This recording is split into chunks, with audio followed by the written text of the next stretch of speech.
এই খেলাগুলি যাতে কোনো ইন্টারাপ্ট না হয় সেজন্য আমরা রিজার্ভ ডেও রেখেছি। সব মাঠে আমরা পর্যাপ্ত ফ্যাসিলিটিস দিয়েছি, যা যা দরকার মাঠে সব কিছু এনশিওর করেছি। আগে কি হয়েছে জানি না, তবে এখন কোনো ধরনের অভিযোগ আপনি পাবেন না, এটা আমি শতভাগ গ্যারান্টি দিতে পারি। প্রকৃতির উপরে কারোই হাত নেই, এটা মানে আমাদের যদি হাত থাকতে তাহলে আমরা হয়তো ওইভাবেই খেলাগুলি এনশিওর করতাম। বাট আনফর্চুনেটলি এই রেইনি সিজনে খেলা শুরু হয়েছে, এটা জানেন, বিভিন্ন চড়াই উতরাই করে বিভিন্ন সমস্যার কারণে ক্লাবগুলিও খেলতে মানে মানে অস্বীকৃতি জানিয়েছিল। তো এখন ধরেন সবাই আসছে, সব ক্লাবগুলি আসছে খেলতে, এটা হলো বড় কথা।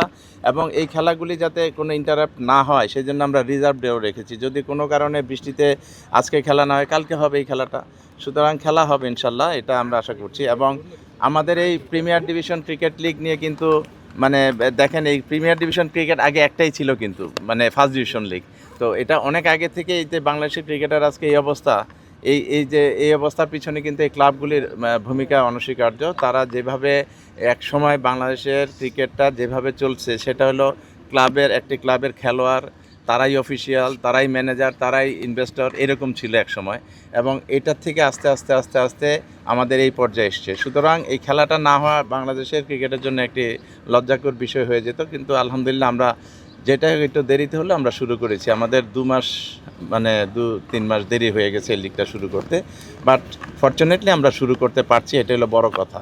এবং উদ্বোধনটা হলো 10টার পরে, সেটা 8:30টায় শুরু হওয়ার কথা। অন্য জায়গাতে খেলাও শুরু হয়ে গিয়েছে, এখানে আসলে দেরিটা হলো কেন? খেলাটা তো আসলে এই ম্যাচের উদ্বোধন, এটা তো পুরো টুর্নামেন্টের আসলে এটা একটু প্রবলেম হয়েছে। এখানে আউটফিল্ডে একটু ভিজা ছিল, তো আমরা চেয়েছিলাম যে খেলার ঠিক পূর্ব মুহূর্তে আমরা এটা শুরু করব, সেই জন্য একটু দেরি হয়ে গেছে। বাট আলহামদুলিল্লাহ এখান থেকে আমরা উদ্বোধনটা শুরু করলাম আর কি। প্রতিমন্ত্রী আমিনুল হক এবং বিসিবি সভাপতি তামিম ইকবাল দুজনেরই এখানে থাকার কথা ছিল। হ্যাঁ, দুজনে। তামিম ইকবাল আসতেছে, তামিম ইকবাল মনে হয়তো 11টার দিকে চলে আসবে এখানে।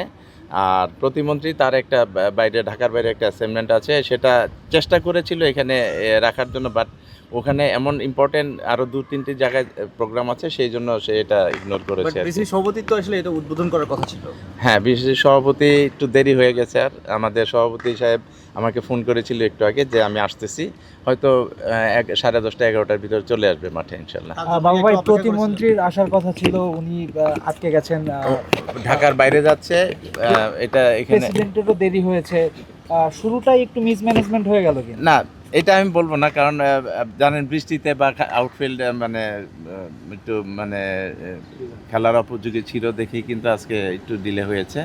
মিসম্যানেজমেন্ট আমি বলবো না, আমরা কেউ থাকলেই হলো।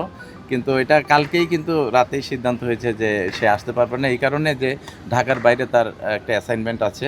এটা সকালে অনেক ভোরে রওনা দিয়েছে, ঢাকার বাইরে চলে গেছে। বিসিবি প্রেসিডেন্টের জন্য তো অপেক্ষা করেছিলেন এতক্ষণ।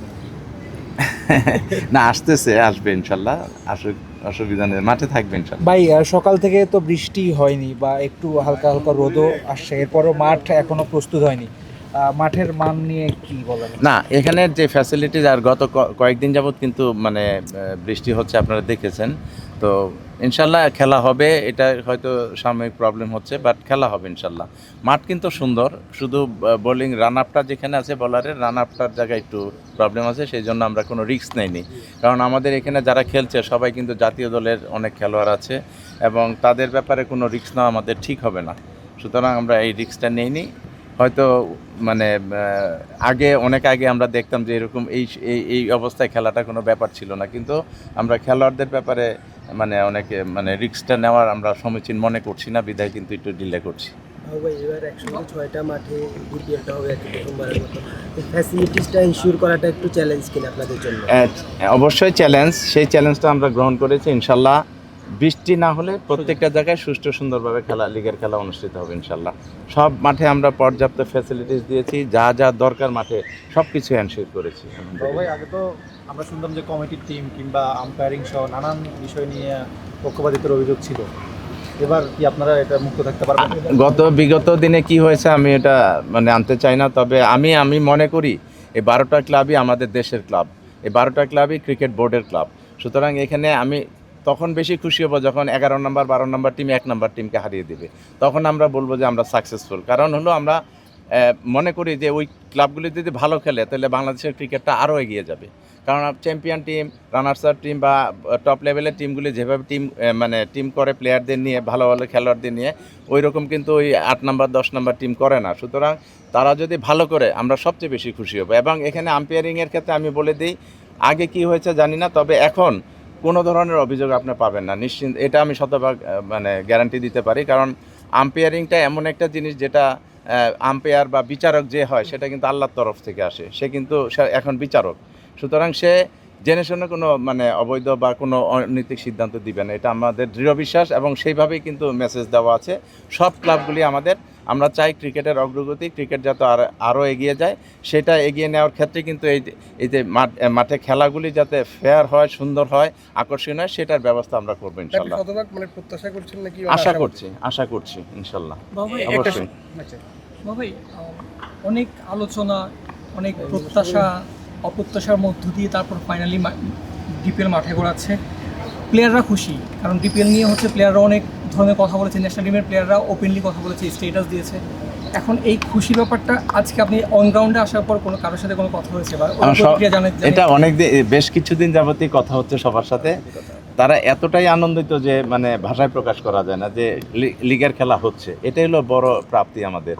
সুতরাং এটা শেষ করাটা, এটা আল্লাহর ইচ্ছা যে কত দ্রুত শেষ করতে পারি, কত সুন্দরভাবে শেষ করতে পারি ইনশাল্লাহ। প্রকৃতির উপরে কারো হাত নেই, তারপরে আমরা চেষ্টা করে যাব যাতে সুষ্ঠু ও সুন্দরভাবে লিগের খেলাগুলি শেষ হয়। বাবা, একটা ওপেন সেক্টর ছিল বাংলাদেশের ক্রিকেট অঙ্গনে, যে একটা সময় আবাহনী অনেক সুবিধা পেত, অভিযোগ ছিল বা কানাঘুষা ছিল। গত কয়েক বছরে কিছুটা হলো আম্পায়ারিংয়ের মান বেড়েছে। আগে কমিটির টিম ছিল আবাহনী, এখন কি কোনো কমিটির টিম আছে নাকি? এটা আমি সিসিডিএমের প্রথম মিটিংয়ে আমি এই কথাটা আমি বলেছি যে আমাদের এখানে কারো কোনো চয়েস নেই। সবগুলি টিম হলো বাংলাদেশের টিম, সবগুলি টিম ক্রিকেট বোর্ডের টিম। সুতরাং এখানে আবাহনীকে, মোহামেডানকে এটা না, এটা আমাদের টিমগুলি সব আমাদের। এটা কিন্তু প্রমাণিত হয়েছে। সবাই আমাদের সাথে সবসময় ছিল, এখনও আছে। এখানে কাউকে হেয় করা, কারো এটা ওই দলের, এই দলের, ওই ব্যক্তির, এই ব্যক্তির, এই কনসেপ্ট থেকে আমরা দূরে সরে এসেছি আলহামদুলিল্লাহ।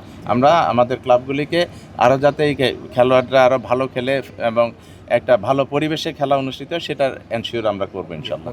Thank you. ধন্যবাদ।